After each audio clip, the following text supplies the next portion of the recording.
Ever since I was 18, I've had a passion for journalism. That's when I did a week's work experience at my local newspaper and saw what it was like to be a newspaper journalist. I shadowed a senior reporter at my local newspaper and saw what he did for a living, and during my week or so there I saw what it was like to cover a front page story, and it was very exciting to me, and from there on in I realised that this was the career for me. So it's been about 6-7 years now that I've been convinced that it's the career for me.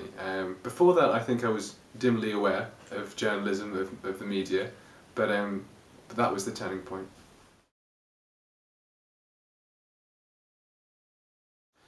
After completing my degree at Warwick in English Literature, I did a postgrad in something called an NCTJ.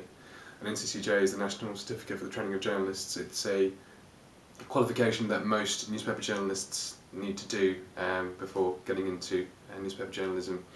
I did that at Harlow, and it was incredibly useful.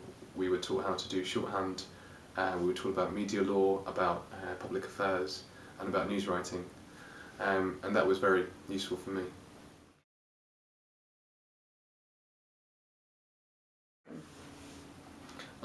When I was at Warwick at university, I decided to apply for everything I could get my hands on. I think during my time at Warwick,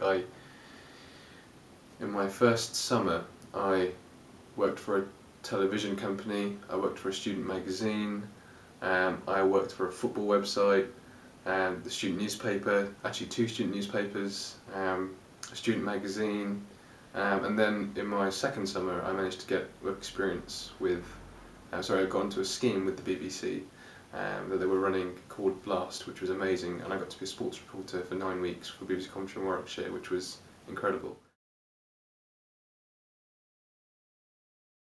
In my interview here at my movies, they were very informal, I think, by and large.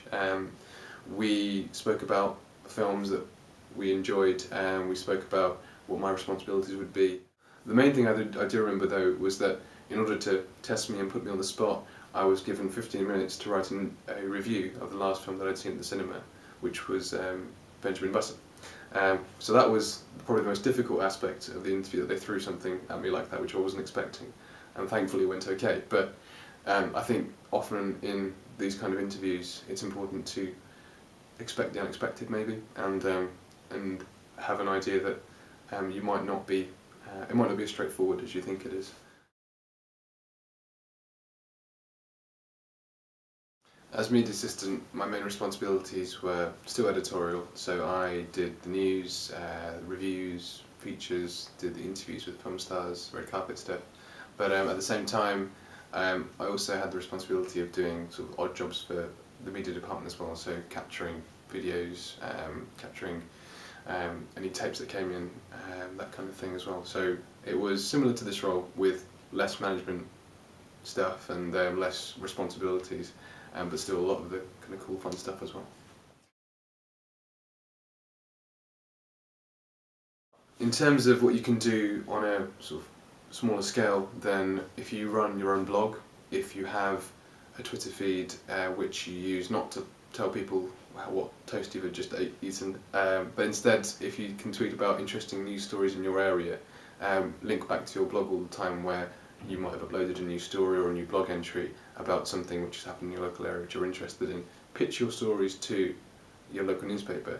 So for example, if you know somebody, if you know one of your friends for example is doing something really interesting, is, I don't know, involved in a club or something, or is on their way to becoming a really good athlete or a really good musician or something like that, be the one to do the interview with them and then pitch that to your local newspaper.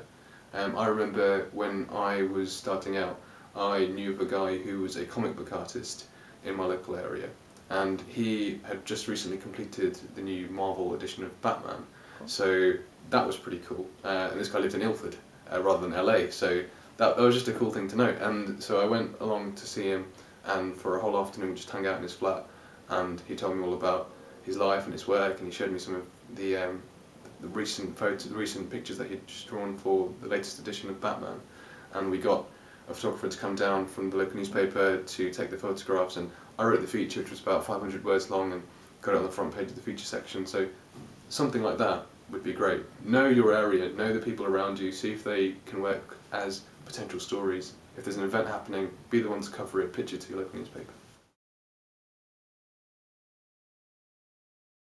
What I love the most is the opportunity to speak to people who I admire. So I'm a huge film fan, and last month I had the opportunity to interview Martin Scorsese, who I love. I've seen pretty much every film of Martin Scorsese's and admired him for so long. So to have the opportunity to be sat this close to him and talk to him about his love of cinema, to talk to him about his new film, was just a dream come true. So in fact it wasn't a dream come true, because I never even dreamt that I would have that opportunity. So in this current role, what's the most amazing thing about it is to have that opportunity to speak to people that you really admire and to talk to them about something that you're both very passionate about, which is cinema, which is films.